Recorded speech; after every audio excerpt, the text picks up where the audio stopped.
Salam, selamat pagi, salam damai sejahtera untuk Bapak Ibu, saudara-saudara yang terkasih. Marilah kita menerima sapaan firman Tuhan melalui renungan harian HKBP Resok Sutoyo hari ini, Rabu 6 September 2023. Kita berdoa. Damai sejahtera Allah yang melampaui segala akal, itulah yang memelihara hati, jiwa, dan pikiranmu di dalam nama Yesus Kristus Tuhan kita. Amin. Firman Tuhan yang mau menyapa kita melalui renungan ini terambil dari kitab Lukas pasal 9 ayatnya yang ke-35. Maka terdengarlah suara dari dalam awan itu yang berkata, "Inilah anakku yang kupilih, dengarkanlah dia."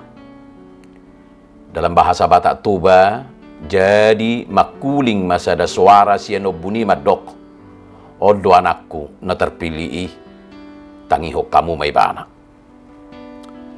Bapak Ibu, saudara-saudara yang terkasih di dalam nama Tuhan Yesus. Nats ini adalah salah satu momen penting dalam perjalanan pelayanan Yesus Kristus di bumi. Dalam peristiwa ini, Yesus naik ke sebuah gunung untuk berdoa. Dan tiba-tiba kemuliaannya bersinar terang seperti cahaya matahari. Sementara itu, dua tokoh besar dalam sejarah iman, yaitu Musa dan Elia, muncul dan berbicara dengan Yesus tentang penderitaan yang akan dialami di Yerusalem. Ketika semua ini terjadi, terdengar suara dari dalam awan yang berkata, "Inilah anakku yang kupilih, dengarkanlah dia." Suara ini suara surgawi yang adalah pengakuan ilahi akan identitas Yesus sebagai anak Allah yang unik dan keabsahan misinya di dunia ini. Dalam peristiwa, dalam perikop nafs ini, kita melihat dua dimensi yang sangat penting dalam kehidupan orang percaya. Pertama, suara dalam awan itu adalah pengakuan ilahi yang sangat kuat tentang Yesus Kristus. Ini bukan sekedar pengakuan manusiawi, melainkan suara dari surga atau suara Allah Bapa sendiri yang menyatakan identitas Yesus sebagai anak Allah yang terpilih. Ini mengingatkan kita akan hakikat Kristus sebagai Tuhan yang hidup, yang datang ke dunia ini untuk menyelamatkan kita. Oleh karena itu, kita sebagai orang Kristen memiliki dasar yang kokoh untuk meyakini dan menaksikannya, yaitu bahwa Yesus adalah anak Allah yang disalibkan dan dibangkitkan, yang membawa pengampunan dan hidup yang kekal bagi semua yang percaya kepadanya.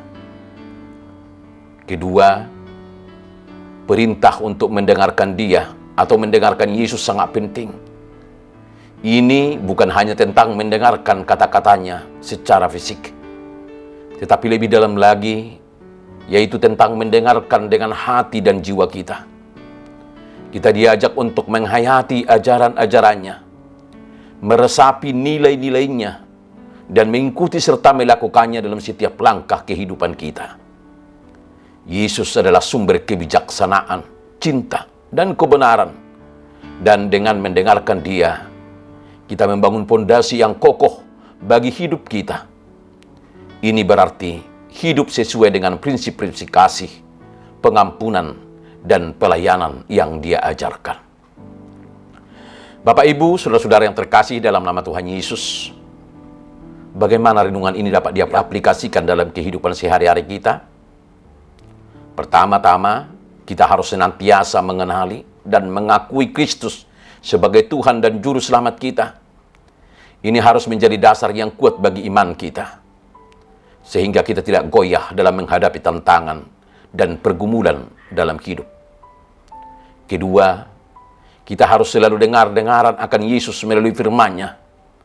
Mendengarkan Yesus berarti menggali setiap serta menghayati firman-Nya yang boleh kita baca melalui Alkitab dan yang kita dengar melalui kesaksian dan pemberitaan atau khotbah, dan membiarkan firman-Nya menjadi pedoman hidup bagi tindakan dan perbuatan kita sehari-hari.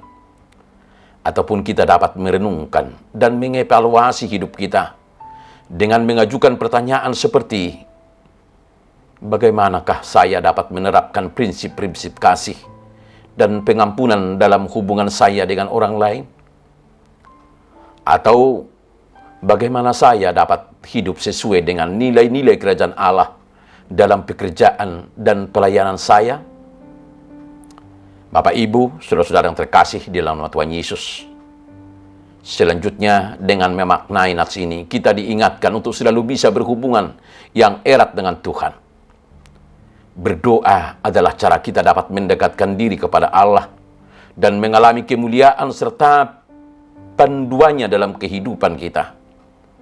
Praktik ini harus menjadi rutinitas harian kita, tempat kita mengutarakan kebutuhan kita, meminta hikmat-Nya, dan berkomunikasi dengannya dalam keintiman.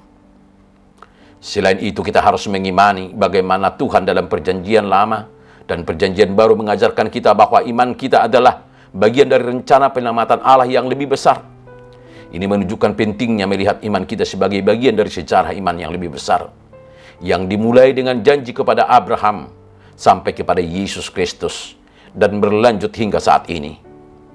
Kita adalah bahagian dari keluarga yang hidup beriman, dan itu menginspirasi kita untuk hidup dengan rendah hati dan bersama-sama melayani Allah dalam cinta dan kasih. Bapak, Ibu, saudara-saudara yang terkasih di dalam nama Tuhan Yesus, marilah kita untuk memiliki iman yang kokoh dalam Yesus Kristus, untuk mendengarkan dan melakukan ajarannya dalam kehidupan sehari-hari, untuk senantiasa berdoa dan mencari kehadiran Allah, serta untuk menghargai akar sejarah iman kita dalam rencana penyelamatan Allah yang lebih besar. Dengan melakukan ini, kita dapat hidup sebagai saksi-saksi Kristus yang setia, yang dapat melihat dan merasakan kemuliaan Kristus di dalam kehidupan kita. Dan setiap kehidupan kita dapat memuliakan namanya dalam segala hal. Amin, kita berdoa. Tuhan Yesus Kristus, Engkau adalah segalanya bagi kami. Tunjukkanlah kemuliaan-Mu kepada kami hari ini, ya Tuhan. Berbicaralah kepada hati kami sedemikian, sehingga kami tanpa ragu dapat mengatakan bahwa kami telah mendengar suara-Mu, dan kami mau melakukannya. Terima kasih atas perkenaan Tuhan menunjukkan kemuliaan Tuhan yang boleh dapat kami lihat dan rasakan, dan Tuhan mau bersama kami.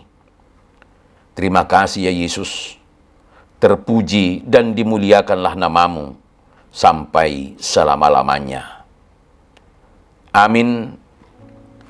Salam, salam. Selamat menjalani hidup melihat dan merasakan kemuliaan Kristus. Tuhan Yesus memberkati. Immanuel.